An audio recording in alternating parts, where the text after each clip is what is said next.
The silent reckoning of a broken vow.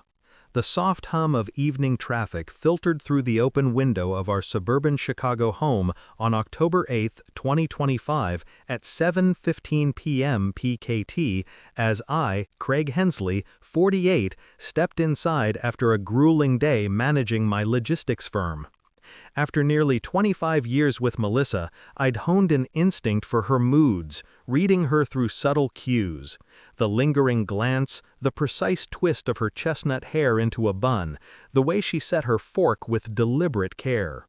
That night, the silence struck me as unnatural, not the cozy quiet of our usual routine.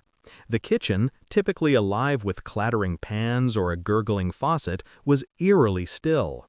Melissa, 46, sat at the dining table, an uncorked bottle of Merlot and 2 crystal glasses before her, a rare sight, reserved for holidays or milestones.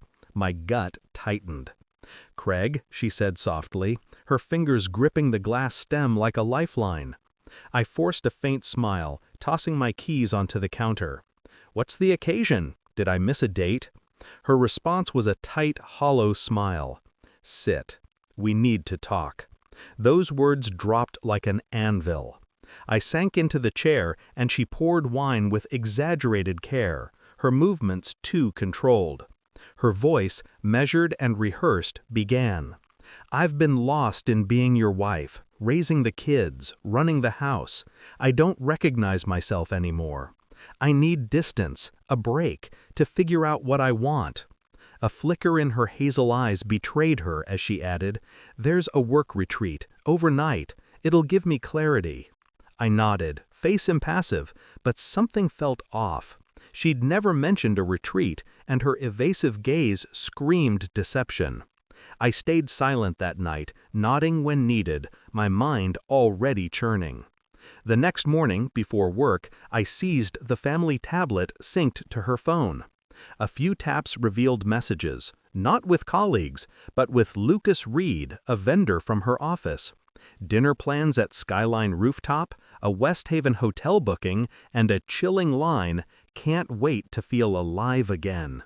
My chest tightened, but I closed the device, letting the truth settle. 24 years, and she'd planned a romantic escape masked as a retreat. Years ago, during a home renovation snafu, my sister Naomi connected me with Harper Quinn, a discreet PI. I dialed him, tasking him to track Melissa that Friday. By evening, Harper delivered rooftop dinner reservations, hotel receipts, time-stamped photos, ironclad proof. Melissa chatted about her retreat that night, all smiles and logistics, oblivious to my knowledge. I maintained normalcy, letting her move through the house with false confidence. By Thursday, with Jonathan Clean, my sharp divorce lawyer, I'd finalized a plan. Infidelity grounds backed by Harper's evidence, documents served mid-dinner, locks changed by midnight. Friday arrived.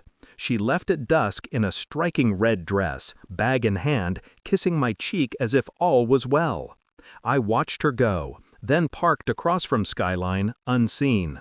Lucas, 42, awaited her, grinning like a lovesick fool. As they sat, Jonathan's process server approached.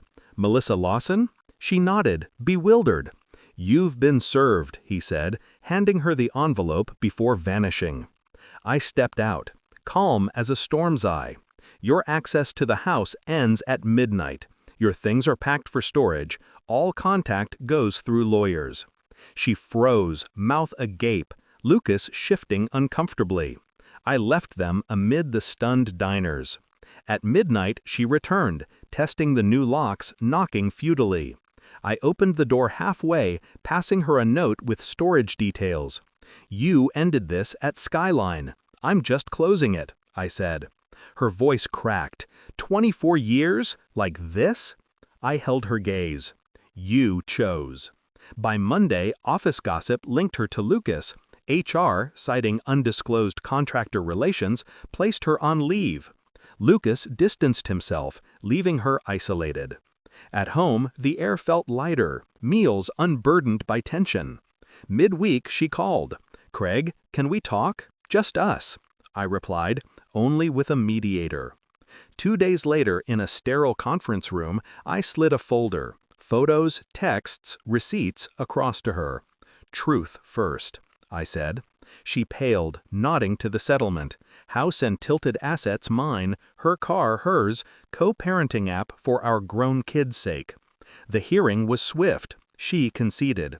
Lucas vanished, her career dimmed with a demotion. Months later, her email arrived. "Craig, I damaged what can't be undone. I'm sorry. Not asking forgiveness, just needing you to hear it." I responded, "Acknowledged. Boundaries firm." On my porch that night, the crisp air cleansed me. Her choice had ended us. Mine reclaimed me.